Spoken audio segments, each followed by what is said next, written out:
அன்னைக்குன்னு பார்த்தீங்கன்னா இது எங்கள் நாய் வீட்டில் அந்த நாய் வந்து பார்த்தீங்கன்னா இது பண்ண ஆரம்பிச்சிருச்சு.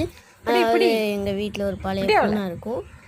பூனையை பார்த்தீங்கன்னா அட்டாக் பண்ண ஆரம்பிச்சிச்சு. அந்த பூனையை சுற்றி முற்றி வருது. இருந்தாலும் ஒன்றும் பண்ண முடியல. அந்த பூனை எந்த பக்கம் போனாலும் எங்கள் நாய் துரத்தி வர அந்த பூனையை ஒரே இடத்துல நிற்க ஆரம்பிச்சிருச்சு. பக்கத்தில் போனாலே கீரை ஆரம்பிக்குது.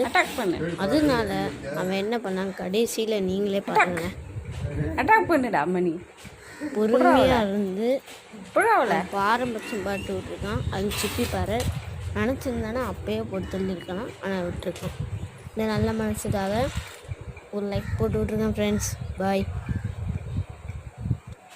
வீட்டுக்குள்ளே வர நீ போகலையே.